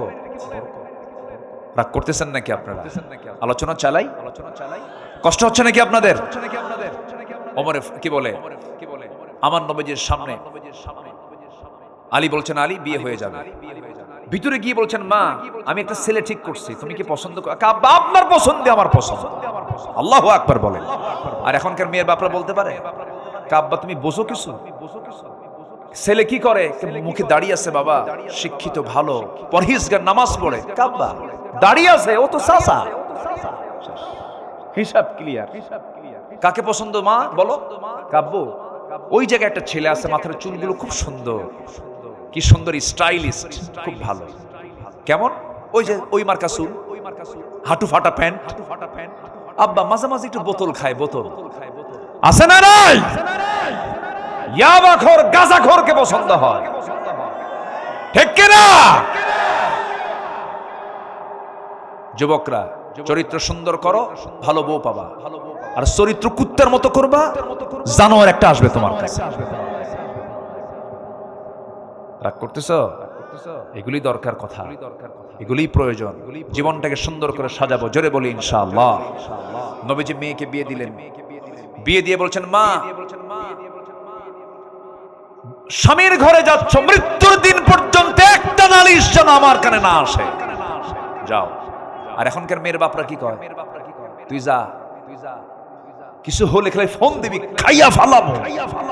আছে না এরকম? আছে না এরকম বাপ? আছে না? শান্তি হবে? শান্তি হবে? হবে না। স্বামীর দোষ ধরা জায়েজ নাই, আবার বইয়ের দোষ ধরাও জায়েজ নাই। দুজনের দোষ দুজন ধরবে, কিন্তু কাউকে বলা যাবে না, কাউকে বলা যাবে না। এরকম বেকুব কিছু আছে না পুরুষ, বেকুব কিছু মহিলাও আছে না নাই? বলেন, ঢোল পিটে বেড়ায়। এগুলো করবেন না। নিজেদের সমস্যা নিজেরা সমাধান করবেন।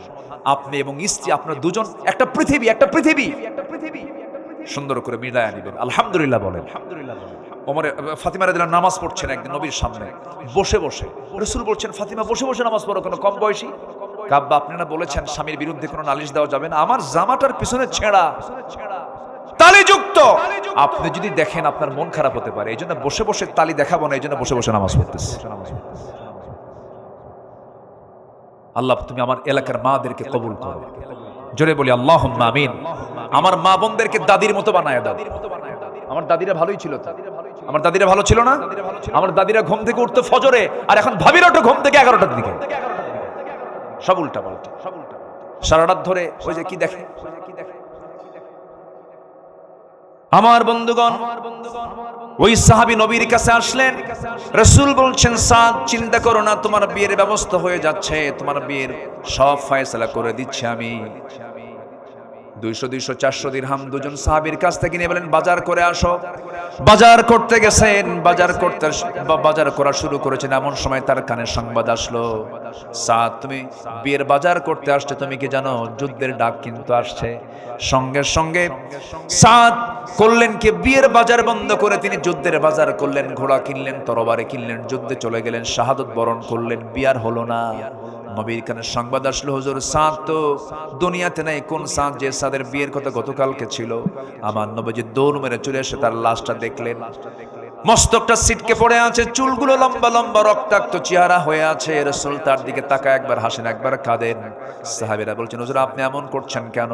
রাসূল বলছেন, আমি সাদের ব্যাপারে আমি এই জন্য কান্দি। আমি সাদের সব আয়োজন সম্পূর্ণ করলাম, কিন্তু সাদ তো বিয়ে করতে পারলো না, এই জন্য কান্দি। আর সাদের দিকে আমি তাকাই, এই জন্য হাসতেছি। আমি আমার নিজের চোখে দেখতে পেতেছি জান্নাতের হুররা তাকে টানাটানি করে জান্নাতের দিকে নিয়ে চলে যেতেছে। জোরে কোন সুবহানাল্লাহ, আরো জোরে বলেন সুবহানাল্লাহ। আমার ভাইয়েরা, কথার তো কোনো থা নাই, বহুদিকে কথা চলে যায়। সবচেয়ে বড় বিষয় হলো আমার জীবন থেকে হারাম কাজগুলোকে আমরা মাইনাস করব, হালাল কাজগুলোকে ইনক্লুড করব, হারাম কাজগুলোকে মাইনাস করে ফেলব। ভালোবাসবেন কে? আসতে ভালোবাসবেন কে? আমরা কি জিনার পক্ষে না বিয়ের পক্ষে? সুদের পক্ষে না যাকাতের পক্ষে? বলেন বলেন বলেন, কিসের পক্ষে? যাকাতের পক্ষে। বেনামাজ না নামাজ? বেনামাজ না নামাজ? সুদ না যাকাত? ভালো কাজের দিকে আমরা নিজেকে প্রস্তুত করে ফেলবো। আল্লাহ সৎকর্মের ফলাফল হলো 10টা, 2টা চলে গেল। সৎকর্মের মাধ্যমে গুনাহ মাফ হয়ে যায়। গুনাহ কি হয়ে যায়? মাফ হয়ে যায়। নাম্বার 4 হলো আল্লাহর তরফ থেকে পবিত্র জীবনের সুসংবাদ হয়। পবিত্র জীবন কাকে বলে? পবিত্র জীবন তো তার যে জীবনকে আল্লাহ রাব্বুল আলামিন জান্নাতের জন্য প্রস্তুত করেছেন। জোরে বলেন সুবহানাল্লাহ।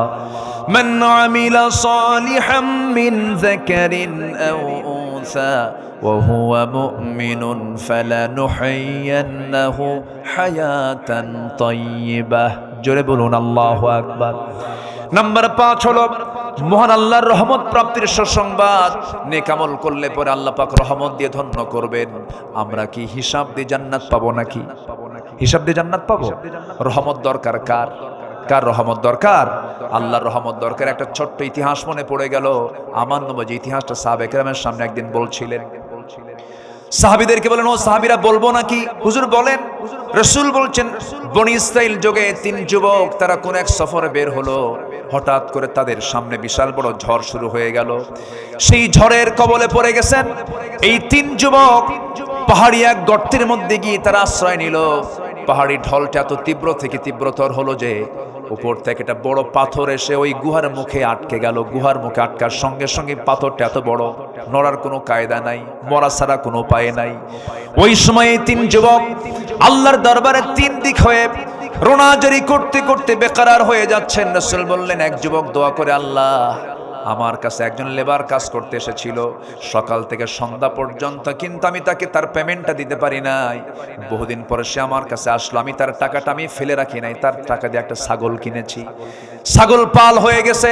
অনেকদিন পর আসার পর আমি তাকে টাকা না দিয়ে আমি তাকে ছাগল পালটাই দিয়ে দিয়েছি। আমানত রক্ষা করেছে। আল্লাহ এই ওসিলায় তুমি আমাকে এই বিপদ থেকে বাঁচাও। ওই পাহাড়ের গুহার মুখ থেকে পাথর কিছুটা সরে গেল। জোরে বলেন সুবহানাল্লাহ। আরেক যুবক দোয়া করে, আল্লাহ চাচাতো বোনের ঘরে ঢুকেছি, আমি জিনা করব।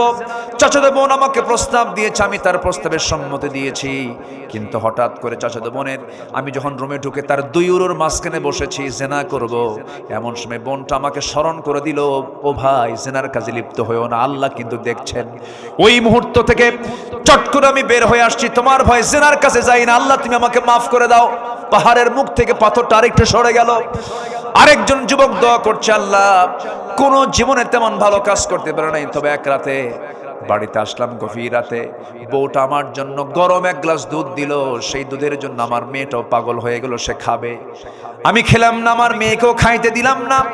ওই দুধটা দেখি আমার মার কথা মনে হয়ে গেছে। মার ঘরে গিয়ে দেখি মাটা ঘুম, মাকে ডাকলাম না।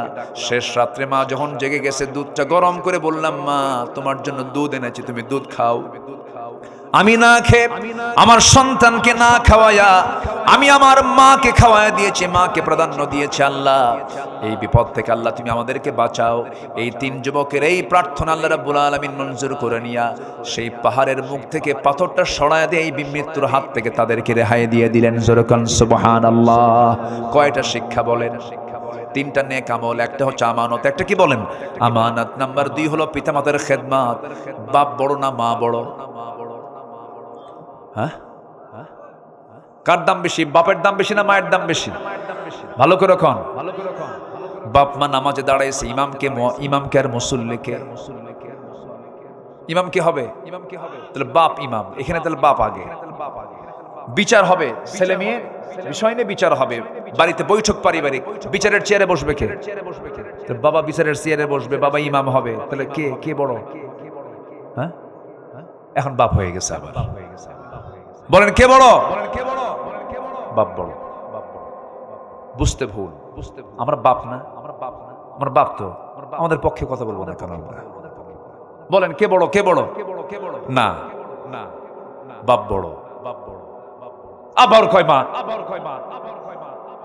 বাবা বড় তো, বাবার মর্যাদা বেশি, মায়ের হকটা বেশি, মায়ের হক বেশি। মায়ের কি বেশি বলেন? হক। কিন্তু মর্যাদার দিক থেকে কে? বাবা বড়। মা যদি বলে তোর বউকে তুই তালাক দে, তোর বউ চলবে না, এটা ভালো না, মায়ের কথাকে আইন মনে করা যাবে না। কিন্তু বাবা যদি সচেতন, কোনো বাবা যদি বলে তোর এই বউ দিয়ে কাজ হবে না, সত্য চিন্তা করে যদি বলে, সন্তান যদি বাবার কথা শোনে, গুনাহ হবে না। কারণ তিনি আইন, তিনি বিচারপতি। তিনি কি কথা কি বুঝতেছেন? এরকম ঘটনা আছে না নাই? ইব্রাহিম আলাইহিস সালাতু ওয়াস সালাম তার ছেলেকে দেখতে গেছেন, ছেলে নাই। ছেলে বউকে বলেন কেমন আছো? ভালো নাই, শুকরিয়া নাই, আদায় নাই, আল্লাহ শুকর নাই। সাইয়েদনা ইব্রাহিম আলাইহিস সালাম বললেন, তোমার স্বামী যখন আসবে ঘরে, বলে দেবে আসামাত্রই যেন ঘরের চৌকাটটা পাল্টায় নেয়। মহিলা ভাবছে মনে হয় ঘরের কোন দরজার চৌকাট। কথা বোঝেন নাই? আসার সঙ্গে সঙ্গে বলছে, একজন বুড়া লোক আসছিল, কি বলে গেছে? চৌকাট পাল্টাতে। নবীদের তো নবুয়ত সুলভ কথা। ছেলে তো বাবার কথা বুঝতে পারছে, আব্বা আসছে। বললেন, শোনো আমার স্ত্রী, আমার বাবা হচ্ছে আইন, আমার বাবা তোমার ইন্টারভিউ নিয়েছেন, তুমি ফেল করেছো, তুমি চলে যাও, আমি তোমাকে তালাক দিতে বাধ্য হলাম। তাহলে এখন বলেন, বিচারপতি মা না বাবা? কার দাম বেশি? আমরা। আলহামদুলিল্লাহ, দাম বেশি। জি, মায়ের হকটা বেশি। আবার মায়ের আবার মন খারাপ করবে, আবার মায়েদের কষ্ট আছে না নাই বলেন? আছে, কোন অংশই কম না। আচ্ছা, বউ বড় না মা বড়? ভালো করে কোন, বউ বড় না মা বড়? মাহফিলে মা বড়, বাড়িতে বউ বড়। তাই তো, বাড়িতে তো মা বড় না, বাড়িতে বউ বড়। বইয়ের কথায় হুমকি ধামকি দেওয়া, সন্তান মাকে হুমকি ধামকি দেয়, আছে না নাই? এগুলো করা যাবে না, এগুলো বদামল। জাহান্নাম যেতে হবে। কোথায় যেতে হবে? জাহান্নাম। আল্লাহ বোঝার তৌফিক দান করুন, জোরে বলি আমিন। আমি অনেক কষ্ট দিচ্ছি আপনাদের, এত রাত জেগে জেগে আপনাদেরকে কষ্ট করাচ্ছি, আমাকে মাফ করে দিবেন। কষ্ট দিচ্ছেন আপনাদেরকে? কষ্ট পাচ্ছেন না তো? দোয়া করে দেব। এখানে অনেকগুলো দান আসছে। একটা প্রশ্ন আসছে এখানে, হুজুর এখানকার যুবকরা বেশি জুয়াতে আসক্ত। আমি তো বলছি, এগুলো বললাম না যে এখন তো জুয়া খেলে কোথায়? বললাম তো কিসে খেলে? মোবাইলে খেলে। সব তো বললাম আজকে। বাবা এগুলো করো না, সব শেষ হয়ে যাবে, একদম সব শেষ হয়ে যাবে, ইহকাল পরকাল সব হারায় ফেলবে। এটা হারাম, এটা করা যাবে না। নাম্বার 6 হলো নেক আমলের ফলাফল হচ্ছে মন্দ কাজসমূহ মিটিয়ে দেওয়া, কর্মের উত্তম ফলাফল প্রদান করা। নাম্বার 7 হলো নেক আমল যারা করবে আল্লাহ পাক তাদেরকে আখিরাতের সমস্ত ভীতি থেকে নিরাপদ দিয়ে দিবেন। নাম্বার 8 হলো আখিরাত সুখ স্বাচ্ছন্দ্যময় জীবন একটা প্রাপ্তি হবে তার। নাম্বার 9 হচ্ছে জান্নাতের শ্রেষ্ঠ ঝর্ণা হতে পানির ব্যবস্থা হবে। নাম্বার 10 হচ্ছে মহান আল্লাহর সঙ্গে তার সাক্ষাৎ লাভ হবে। যেরকম সুবহানাল্লাহ। দোয়া, আল্লাহুম্মা আমিন। রব্বানা যালামনা আনফুসানা ওয়া ইল্লাম তাগফির লানা ওয়া তারহামনা لنكونن من الخاسرين ربنا لا تزغ قلوبنا بعد إذ هديتنا وهب لنا من لدنك رحمة إنك أنت الوهاب গফিরাত নিঝুম রাত ঝিমানো রাত্রিতে চাঁদের মতো হাজারো মুসলমান নরনারী নিয়ে তোমার কালামের 2-3টা আয়াতকে সামনে রেখে যৎকিঞ্চিত কিছু কথা বলেছি। গুনার বোঝা মাথায় নিয়ে দুটো হাত পেতেছি। আল্লাহ গুনার দিকে নজর দিও না, বান্দা মনে করে তামাম জিন্দেগির গুনাহগুলোকে মাফ করে দাও। জনম দুঃখিনী মা, জনম দুঃখী বাপজান যারা দুনিয়া থেকে বিদায় নিয়েছেন, জিন্দেগির গুনাহগুলো মাফ করো, কবরগুলোকে জান্নাতের টুকরা বানায়া দাও। রব্বিরহামহুমা কামা রব্বায়ানি সগীরা, রব্বিরহামহুমা কামা রব্বায়ানি সগীরা। ও আল্লাহ, বিশেষ করে মাহফিলের আয়োজন যারা করলেন, শোনার জন্য যারা আসলেন, বিনিময়ে কিয়ামতের কঠিন দিন এই মাহফিল সবার জন্য নাজাতের মাধ্যম বানায় দিও আল্লাহ। ব্রহ্মপুর হাফেজে মাদ্রাসার ছাত্র শিক্ষক সবাইকে কবুল করে নাও, কমিটির ভাইদেরকে কবুল করে নাও। আশপাশে যত কবর বাসী আছেন আল্লাহ, মাইয়াদের কবরগুলোকে তুমি আল্লাহ জান্নাতের টুকরা বানায়া দাও। আয় আল্লাহ তাআলা, আমার ডানে বামে সামনে পেছনে যত ভাই হাত তুলেছেন, যার যা প্রার্থনা তুমি আল্লাহ দয়া করে মঞ্জুর করে নাও। দুনিয়া থেকে কোন দিন বিদায় নেব জানি না, ডান হাতে আমলনামা না আসা পর্যন্ত মরণ দিও না। মালাকুল মউত কোন দিন আসবে কেউ তো আমরা বলতে পারি না, তবে যেদিন মরে যাব রে, টান মেরে ঘর থেকে বের করে দেবে। জীবনের শেষ গোসলটা হয়ে যাবে, মরা মুখ সব দেখে দেখে চলে যাবে, কবরের দিকে নিয়ে চলে যাবে ঠেলে। মাথার চুলগুলো খসে খসে পড়বে 24 ঘন্টায়, 3 দিন যাবে না, চামড়াগুলো গলে গলে পোকার পেটের খাবার হয়ে যাবে। মাত্র 7টা দিন পেটের নাড়ি ভরে সব চোখ মুখ কান নাক দিয়ে বের হওয়া শুরু হয়ে যাবে, কিম্ভূত কিমাকার চেহারা হয়ে যাবে। মাত্র 7টা দিন আমার অস্তিত্ব বিলীন হয়ে যাবে। 3টা মাস পর দেখা যাবে কবর খনন করে কয়েকটা হাড় ছাড়া কবরে কিছু নাই, সব প্রকার রাজত্বে চলে গেছে। এই তো দুনিয়ার নিয়ম রে আল্লাহ। সে অন্তিম সময় যখন চলে আসবে, জবানে জারি করে দিও লা ইলাহা ইল্লাল্লাহু মুহাম্মাদুর রাসূলুল্লাহ।